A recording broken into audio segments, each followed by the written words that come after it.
앞서 예고해드린 박 전 대통령의 삼성동 자택 매각 소식. 매각이 지금으로부터 24일 전, 그러니까 박 전 대통령이 검찰에 출석하기 사흘 전에 이루어졌는데 매각 대금은 67억 5천만 원인 것으로 알려지고 있거든요. 이게 과연 어느 정도의 거래 가격이었는지 저희가 좀 알아봤습니다. 들어보시죠. 그 동네는 평당 못해도 5천 이상은 하거든요. 그 67억 5천이면은 박근혜 대통령 대지가 146.6평이니까는 평당 4,600인데 이 정도면 굉장히 좀 싸게 팔린 거죠. 시세보다는. 네, 지금 시세보다 굉장히 싸게 팔린 거다. 원래 평당 한 5천 정도 한다. 인근 부동산에서 이렇게 얘기를 했어요. 그래서 저희가 계산을 해봤더니 그냥 보통 시세면 한 70억이 넘더라고요. 그런데 지금 67억 5천에 팔렸으니까 꽤 싸게 팔린 거 맞아요. 근 한 3억 가까이. 그렇죠. 네. 대통령의 임기도 생각보다 7, 8개월 이상 단축됐기 때문에 아마도 박근혜 전 대통령이 임기를 마치지 못할 거란 생각을 미처 하지 못해서 그런 건 아닌가 싶습니다. 대통령 퇴임 후에 그 본인이 사택으로 돌아가게 돼 있는데 아마도 그 사택으로 돌아가는 게 탄핵으로 해서 일정이 빨라지다 보니 조기에 매각할 수밖에 없었던 것 같고요. 금매인가요, 금매? 금매이기 때문에 가격 시세보다 낮았다는 네, 생각이 네. 들고 네. 특히 서초동 그 삼성동 그 자택을 팔 수밖에 없었던 이유는 경호실에서 몇 차례 답사를 했는데 그 자택이 다른 지역 자택의 한복판에 있고 그리고 지대가 낮아서 경호상에 상당한 애로사항이 있다라고 해서 아마도 들어가더라도 임시로 들어가고 빠른 시간 내에 그 경호가 가능한 지역으로 이사를 가지 않겠나 싶었는데 그 집이 팔렸다는 얘기는 이사갈 집도 마련이 되었다는 건 아닌가 그것을 암시하는 대목인 것 같다는 생각이 듭니다. 말씀드린 네. 대로 잔금이 이제 어제 다 치러졌고 구입한 사람이 이제 세금, 그러니까 취득세도 이제 어제 낸 것으로 지금 알려지고 네, 있는데요. 저희가 지금 등기부등본 보여드리고 있는데요. 삼성동 자택입니다. 보시면 자 옆에 소유권 이전이라고 적혀 있습니다. 그런 걸 보면 이미 거래가 진행이 된 것을 박근혜 전 알 수 있습니다. 대통령 52년 2월 2일생인 거 나와 있고 집 주소는 저 등기부 상으로는 서울 장충동으로 나오고 있습니다. 자, 중구 장충동인데 자, 이 산 사람이 관심을 받고 있어요. 서울에 사는 62세의 남성이다. 자, 그래서 아까도 좀 시세보다 한 3억 원 가까이 좀 싸게 매매된 것 같다라는 부동산 중개 인근업소의 얘기를 들었는데 거기에 대한 또 이 부동산 중개업소의 얘기가 있습니다. 들어볼까요? 부동산에 그 박근혜 대통령 사저 물건이 나온 적은 없었어요. 제가 봤을 때는 이게 이렇게 싸게 팔려고 한 거 보니까 개인 간의 거래로 한 것 같은 생각이 드네요. 그러니까 부동산 업소에 내놓은 물건은 아닌 것 같다 이런 얘기예요. 개인 간 거래. 62세의 남성. 물론 뭐 확인해 봐야 되겠지만 뭐 아름아름 팔았다 이런 느낌이 그렇죠. 들죠. 그럴 수밖에 없는 게 박근혜 전 대통령 입장에서 저 집을 부동산에 내놓으면 또 어떻게 되겠습니까? 뉴스에 온갖 또 지면을 장식하게 될 것이고요. 네. 또 많은 사람들이 상징성이 있기 때문에 저 집을 살려고 또 시도를 할 가능성도 있어요. 박근혜 전 대통령이 사셨던 곳이잖아요. 그렇다고 네, 네. 하면 뭐 박근혜 전 대통령을 좋아하거나 어느 단체가 됐든 이런 단체도 또 구입할 가능성도 충분히 있지 그럼 박근혜 않겠습니까? 전 대통령과 뭐 아는 사람이거나 아니면 그럴 수 박근혜 있죠. 대통령을 좋아하는 사람일 수 네, 있다. 그럴 가능성도 있다는 거죠, 제 말은. 예, 그래서 예. 아마 아름아름 판 거는 저걸 소문내고 팔 수 없는 상황이었고 부동산에 내놓는 순간 저게 뉴스에 이슈화될 가능성이 있기 때문에 박근혜 전 대통령 입장에서는 조용히 처리를 하려고 했을 가능성이 있고 그러다 보면 결국 살 수 있는 능력을 갖고 있는 분들을 좀 수소문해서 아는 사람들이 측근이나 아니면 아는 사람들이 좀 중개를 해서 개인 간의 매매로 그렇게 간 게 아닌가 하는 생각이 듭니다. 저게 만약 박근혜 전 대통령 입장에서는 어쨌든 저게 또 이슈화 되는 것 자체가 본인한테 부담이었을 것이고요. 네, 네. 그러다 보니 급하게 팔았고 또 아는 사람을 통해서 팔아야 되는 상황이다 보니까 가격을 제대로 받지 못하고 조금 싸게 판 그런 상황이 아니었나 하는 생각이 듭니다. 자, 좀 또 확인되는 얘기가 박 전 대통령이 이제 지금은 뭐 구속 수감돼 있지만 언젠가는 뭐 또 나올 수도 있는데 어디로 갈 거냐 뭐 여러 얘기가 나왔었잖아요. 그런데 수도권 그중에서도 서울 강남을 벗어나지 않을 것 같다. 한간에 들리는 얘기로는 내곡동에 있는 모처로 지금 이미 집을 물색해놨다는 얘기도 들리고 이게 이명박 전 대통령의 아들 집 근처 어디다 이런 얘기도 나와요. 지금 뭐 들리는 바에 의하면 내곡동에 이제 안골이라는 지역이 있는 곳에 아마 집을 산 것이 아니냐 이제 그런 말이 많이 나오고 있어요. 그런데 사실 내곡동은 우리가 아시다시피 이명박 대통령과 관련된 그 내곡동 뭐 특검도 하고 그러지 않았습니까? 네. 그래서 내곡동 상당히 의미가 있는데 더군다나 이명박 전 대통령의 이제 차남이 내곡동에서 살고 있는데 지금 집을 구입한 지역이 그 근처가 아니냐 이제 이런 얘기가 나오고 있고 그다음에 지금 사실 아까 매입 대금이 한 67억 정도 된다고 하지 67억 5천. 네, 네. 67억 5천인데 과연 이 돈을 어떻게 쓸 것인가? 그러면 네. 본인이 앞으로 이제 변호사도 수임하려면 상당히 돈이 있어야 하지 않겠습니까? 근데 이제 그 정도 돈이 생긴 거네요. 그렇죠. 그러면 이제 박지만 씨나 서양인 씨의 도움 받지 않고도 아. 어떻게 보면 앞으로 네. 변호인 선임이랄지 이제 그런 거 할 수 있지 않나 싶다는 생각이 드는데 저는 내가 볼 때는 그 매각 시점이 어느 때였는가 좀 한번 볼 만한 그런 논란의 여지가 있다고 봐요. 그러니까 계약은- 검찰 출석 사흘 전에 일단 네. 뭐 계약을 체결한 그렇죠. 걸로. 그렇죠. 지난달 그러면 28일. 그러면 이미 그 매각을 하려고 하면 사실은 뭐 그 서류가 필요하잖아요. 그렇죠. 인감 증명도 있어야 하고요. 그러니까요. 주민등록 초본 같은 게 있어야 네. 돼요. 그래서 그런 것들을 미리 본인이 아마 영장 청구하고 이제 그런 걸 다 감안을 해서 미리 했을 가능성이 크다. 아. 그런데 사실 돈이 필요 없다고 한다면 네. 지금 재판 절차 진행 중이잖아요. 네네. 그러면 언제 나올지도 모르고 그다음에 아까 경호와 관련된 문제도 사실은 뭐 집에 없기 때문에 안 필요가 없는 거예요. 그런데 이렇게 서둘러서 매각한 걸 보면 돈이 어느 정도 필요한 부분은 좀 있을 것이다. 아. 그렇게 추측해 볼 수 있고 그러면 그러한 돈이 어떻게 쓰여질까?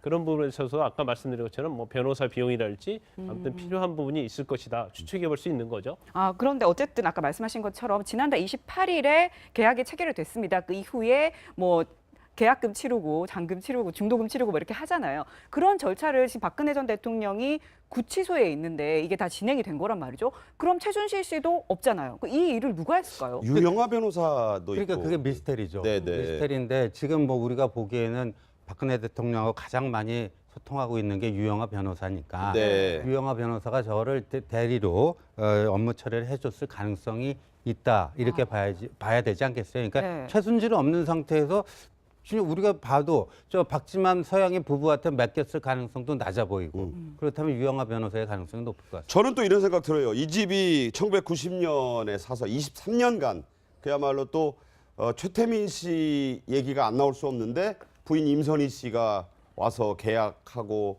뭐 대금 치르고 그때 최순실도 있었다 이런 집이잖아요. 공모 씨를 지금 그 최순실 씨가 비서를 만난다고 하면 유영아 변호사 안 거치고 그렇게 삼각으로 연결돼서 했을 가능성 저는 그런 생각도 좀 드는데. 저도 그 상징성도 있고 박근혜 전 대통령이 가지고 있는 그 유일한 공식적인 재산 아니겠습니까? 따라서 이것을 팔아서 변호사 비용으로 충당할 가능성에 대해서는 저는 아주 낮다라고 봅니다. 네. 재산의 상징성도 있고 대통령이 가지고 있는 유일한 재산이기 때문에 그리고 네. 대통령이 법리적 대응을 거의 지금 포기하다시피 하지 않고 있습니까? 변호사들이 뭐 사면 투쟁할 거다. 예, 변호사들이 시인할 건 시인하고 그리고 기억이 안 난다 모르면 모른다라고 얘기하는 거에 대해서 내가 왜 한 일을 내가 왜 모른다라고 얘기하는가 짜증을 자주 낸다. 예, 그런 네. 걸 보면 법리적 대응보다는 이 문제의 사안을 정치적 대응으로 바라보기 때문에 법리적 공방에 대해서 변호 비용을 충당하다라기보다는 아마 이 비용을 제가 볼 때는 본인의 재산을 지키기 위해서 그 퇴임 이후에 그 자택을 구입한다던가 하는 용도로 쓰이는 것이 더 합리적인 생각이 아닌가 생각이 듭니다. 그런데 이 집이라고 하면 이 삼성동 자택 같은 경우에는 예. 상징성이 있잖아요. 왜냐하면 검찰이 특검이 예. 이 집 때문에 바로 박근혜와 이 박근혜 전 대통령과 최순실 씨가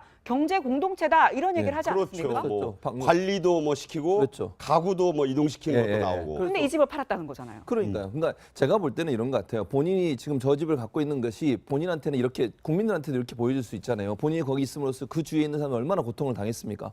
사실 학생들도 학교 옆에 학교 가는데도 집회하고 이래가지고 제대로 가지 못하고 이런 일이 많았기 때문에 그렇죠. 박근혜 전 대통령 입장에서는 이제 좀 조용한 곳으로 옮기고 싶은 마음이 있었던 것 같아요. 그러니 집을 팔면 그것도 집을 사야 되잖아요. 본인이 만약에 물론 이렇게 생각하고 구속에서 계속 있는 게 있을 수도 있겠지만 돌아와 살 집도 구해야 되니까 그런 점에서 본다면 지금 있는 집을 처분하고 어떤 곳이든 새로 집을 짓는 곳이든 아니면 새로운 집을 구입하는 곳이든 그 돈이 또 일부 들어갈 거 아니겠습니까? 네, 네. 거기서 판 돈이 일부가 또 새로운 땅이나 집을 구입하는 데 들어갈 거니까 나머지 돈이 있다고 하면 그 돈은 또 다른 용도로 쓰일 수 있겠지만 그래서 박근혜 전 대통령 입장에서는 제가 볼 때 이제 국민적인 비난을 받는 것을 조금 줄이기 위해서라도 거기 있는 것 자체가 부담이 된다고 볼 수 있어요. 그런 부분들이 결국은 집을 매매하고 다른 쪽으로 옮기려고 하는 시도를 하는 게 아닌가 하는 생각도 듭니다. 네. 자, 이제 검찰의 각이 사흘 전에 팔았고 지금 저희가 쭉 얘기했지만 계약, 중도금, 잔금 이런 부분은 과연 누가 있을 것인가 미스테리가 많습니다.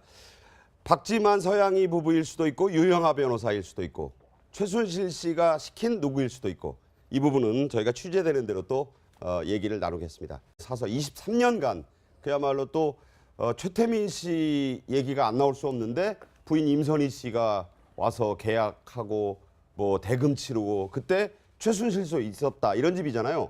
공모 씨를 지금 그 최순실 씨가 비서를 만난다고 하면 유영하 변호사 안 거치고 그렇게 삼각으로 연결돼서 했을 가능성 저는 그런 생각도 좀 드는데. 저도 그 상징성도 있고 박근혜 전 대통령이 가지고 있는 그 유일한 공식적인 재산 아니겠습니까? 따라서 이것을 팔아서 변호사 비용으로 충당할 가능성에 대해서는 저는 아주 낮다라고 봅니다. 네. 재산의 상징성도 있고 대통령이 가지고 있는 유일한 재산이기 때문에 그리고 네. 대통령이 법리적 대응을 거의 지금 포기하다시피 하지 않고 있습니까? 변호사들이 이른바 뭐 사면 투쟁할 거다. 예, 변호사들이 시인할 건 시인하고 그리고 기억이 안 난다 모르면 모른다라고 얘기하는 거에 대해서 내가 왜 한 일을 내가 왜 모른다라고 얘기하는가 짜증을 자주 낸다. 예, 그런 네. 걸 보면 법리적 대응보다는 이 문제 사안을 정치적 대응으로 바라보고 있기 때문에 법리적 공방에 대해서 변호 비용을 충당한다라기보다는 아마 이 비용을 제가 볼 때는 본인의 재산을 지키기 위해서 그 퇴임 이후에 그 자택을 구입한다던가 하는 용도로 쓰이는 것이 더 합리적인 생각이 아닌가 생각이 듭니다. 그런데 이 집이라고 하면 이 삼성동 자택 네. 같은 경우에는 예. 상징성이 있잖아요. 왜냐하면 검찰이 특검이 예. 이 집 때문에 바로 박근혜와 이 박근혜 전 대통령과 최순실 씨가 경제 공동체다 이런 얘기를 하지 그렇죠. 않았습니까? 뭐 그렇죠. 방금- 관리도 뭐 시키고 그렇죠. 가구도 뭐 이동시키는 예, 것도 예. 나오고. 근데 이 집을 팔았다는 거잖아요. 그러니까요. 그러니까 제가 볼 때는 이런 것 같아요. 본인이 지금 저 집을 갖고 있는 것이 본인한테는 이렇게 국민들한테도 이렇게 보여줄 수 있잖아요. 본인이 거기 있음으로써 그 주위에 있는 사람이 얼마나 고통을 당했습니까? 사실 학생들도 학교 옆에 학교 가는데도 집회하고 이래가지고 제대로 가지 못하고 이런 일이 많았기 때문에 그렇죠. 박근혜 전 대통령 입장에서 네. 변호인 선임이랄지 이제 그런 거 할 수 있지 않나 싶다는 생각이 드는데 저는 내가 볼 때는 그 매각 시점이 어느 때였는가 좀 한번 볼 만한 그런 논란이 여지가 있다고 봐요. 그러니까 계약은- 검찰 출석 사흘 전에 일단 네. 뭐 계약을 체결한 그렇죠. 걸로. 그렇죠. 지난달 그러면 28일. 그러면 이미 그 매각을 하려고 하면 사실은 뭐 그 서류가 필요하잖아요. 그렇죠. 그 인감 증명도 있어야 하고요. 그러니까요. 주민등록 초본 같은 게 있어야 네. 돼요. 그래서 그런 것들을 미리 본인이 아마 영장 청구하고 이제 그런 걸 다 감안을 해서 미리 했을 가능성이 크다. 그런데 사실 돈이 필요 없다고 한다면 네. 지금 재판 절차 진행 중이잖아요. 네네. 그러니까 언제 나올지도 모르고 그다음에 아까 경호와 관련된 문제도 사실은 뭐 집에 없기 때문에 안 필요가 없는 거예요. 그런데 이렇게 서둘러서 매각한 걸 보면 돈이 어느 정도 필요한 부분은 좀 있을 것이다. 그렇게 추측해 볼 수 있고 그러면 그러한 돈이 어떻게 쓰여질까? 그런 부분에 있어서 아까 말씀드린 것처럼 뭐 변호사 비용이랄지 아무튼 필요한 부분이 있을 것이다. 추측해 볼 수 있는 거죠. 그런데 어쨌든 아까 말씀하신 것처럼 지난달 28일에 계약이 체결이 됐습니다. 그 이후에 뭐 계약금 치르고 잔금 치르고 중도금 치르고 뭐 이렇게 하잖아요. 그런 절차를 지금 박근혜 전 대통령이 구치소에 있는데 이게 다 진행이 된 거란 말이죠. 그럼 최순실 씨도 없잖아요. 이 일을 누가 했을까요? 유영하 변호사도 그러니까 있고. 그게 미스테리죠. 네네. 미스테리인데 지금 뭐 우리가 보기에는 박근혜 대통령하고 가장 많이 소통하고 있는 게 유영하 변호사니까 네. 유영하 변호사가 저를 대리로 업무 처리를 해줬을 가능성이 있다 이렇게 봐야 되지 않겠어요? 그러니까 네. 최순실은 없는 상태에서 지금 우리가 봐도 저 박지만 서양의 부부한테 맡겼을 가능성도 낮아 보이고 그렇다면 유영하 변호사의 가능성이 높을 것 같습니다. 저는 또 이런 생각 들어요. 이 집이 1990년에 내놓는 순간 저게 뉴스에 이슈화될 가능성이 있기 때문에 박근혜 전 대통령 입장에서는 조용히 처리를 하려고 했을 가능성이 있고 그러다 보면 결국 살 수 있는 능력을 갖고 있는 분들을 좀 수소문해서 아는 사람들이 측근이나 아니면 아는 사람들이 좀 중개를 해서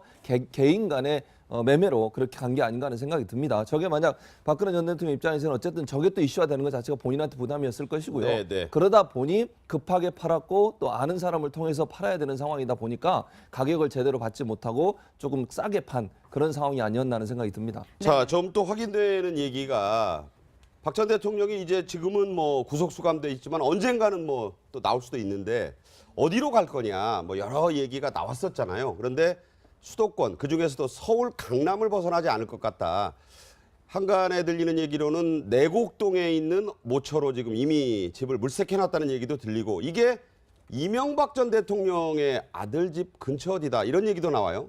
지금 뭐 들리는 바에 의하면 내곡동에 이제 안골이라는 지역이 있는 곳에 아마 집을 산 것이 아니냐 이제 그런 말이 많이 나오고 있어요. 그런데 사실 내곡동은 우리가 아시다시피 이명박 대통령과 관련된 그 내곡동 뭐 특검도 하고 그러지 않았습니까? 네. 그래서 내곡동 상당히 의미가 있는데 더군다나 이명박 전 대통령의 이제 차남이 내곡동에서 살고 있는데 지금 집을 구입한 지역이 그 근처가 아니냐 이제 이런 얘기가 나오고 있고 그다음에 지금 사실 아까 매입 대금이 한 67억 정도 된다고 하지 67억 5천. 네, 네. 67억 5천인데 과연 이 돈을 어떻게 쓸 것인가? 그러면 본인이 앞으로 이제 변호사도 수임하려면 상당히 돈이 있어야 하지 않겠습니까? 근데 이제 그 정도 돈이 생긴 거네요. 그렇죠. 그러면 이제 박지만 씨나 서양인 씨의 도움 받지 않고도 어떻게 보면 앞으로 할 집도 마련이 되었다는 건 아닌가 그것을 암시하는 대목인 것 같다는 생각이 듭니다. 말씀드린 대로 잔금이 이제 어제 다 치러졌고 구입한 사람이 이제 세금 그러니까 취득세도 이제 어제 낸 것으로 지금 알려지고 네, 있는데요. 저희가 지금 등기부등본 보여드리고 있는데요. 삼성동 자택입니다. 보시면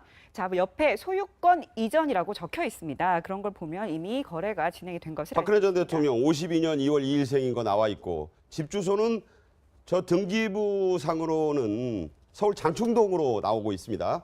자, 중구 장충동인데 자, 이 산 사람이 관심을 받고 있어요.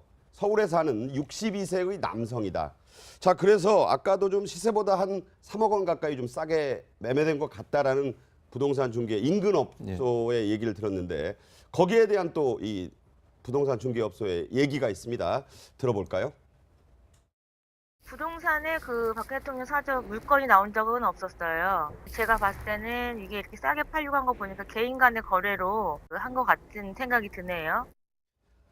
그러니까 부동산 업소에 내놓은 물건은 아닌 것 같다 이런 얘기예요. 개인 간 거래 62세의 남성 물론 뭐 확인해 봐야 되겠지만 뭐 아름아름 팔았다 이런 느낌이 들죠. 그럴 수밖에 없는 게 박근혜 전 대통령 입장에서 저 집을 부동산에 내놓으면 또 어떻게 되겠습니까? 뉴스에 온갖 또 지면을 장식하게 될 것이고요. 네. 또 많은 사람들이 상징성이 있기 때문에 저 집을 살려고 또 시도를 할 가능성도 있어요. 박근혜 전 대통령이 사셨던 곳이잖아요. 그렇다고 네. 하면 뭐 박근혜 전 대통령을 좋아하거나 어느 단체가 됐든 이런 단체에 또 구입할 가능성도 충분히 있지 그럼 않겠습니까? 박근혜 전 대통령과 뭐 아는 사람이거나 아니면 그럴 수 박근혜 있죠. 대통령을 좋아하는 사람일 수 네, 있다. 그럴 가능성도 있다는 거죠, 제 말은. 예, 그래서 예. 아마 아름아름 판 거는 저걸 소문내고 팔 수 없는 상황이었고 부동산을 앞서 예고해드린 박 전 대통령의 삼성동 자택 매각 소식. 매각이 지금으로부터 24일 전, 그러니까 박 전 대통령이 검찰에 출석하기 사흘 전에 이루어졌는데 매각 대금은 67억 5천만 원인 것으로 알려지고 있거든요. 이게 과연 어느 정도의 거래 가격이었는지 저희가 좀 알아봤습니다. 들어보시죠. 그 동네는 평당 못해도 5천 이상은 하거든요. 그 67억 5천이면은 박근혜 대통령 대지가 146.6평이니까는 평당 4,600인데 이 정도면 굉장히 좀 싸게 팔린 거죠. 시세보다는. 네, 지금 시세보다 굉장히 싸게 팔린 거다. 원래 평당 한 5천 정도 한다. 인근 부동산에서 이렇게 얘기를 했어요. 그래서 저희가 계산을 해봤더니 그냥 보통 시세면 한 70억이 넘더라고요. 그런데 지금 67억 5천에 팔렸으니까 꽤 싸게 팔린 건 맞아요. 근 한 3억 가까이. 그렇죠. 네. 대통령의 임기도 생각보다 7, 8개월 이상 단축됐기 때문에 아마도 박근혜 전 대통령이 임기를 마치지 못할 거란 생각을 미처 하지 못해서 그런 건 아닌가 싶습니다. 대통령 퇴임 후에 그 본인이 사택으로 돌아가게 돼 있는데 아마도 그 사택으로 돌아가는 게 탄핵으로 해서 일정이 빨라지다 보니 조기에 매각할 수밖에 없었던 것 같고요. 금매인가요, 금매? 금매이기 때문에 가격 시세보다 낮았다는 네, 생각이 네. 들고 네. 특히 서초동 그 삼성동 그 자택을 팔 수밖에 없었던 이유는 경호실에서 몇 차례 답사를 했는데 그 자택이 다른 지역 자택의 한복판에 있고 그리고 지대가 낮아서 경호상에 상당한 애로사항이 있다라고 해서 아마도 들어가더라도 임시로 들어가고 빠른 시간 내에 그 경호가 가능한 지역으로 이사를 가지 않겠나 싶었는데 그 집이 팔렸다는 얘기는 이사가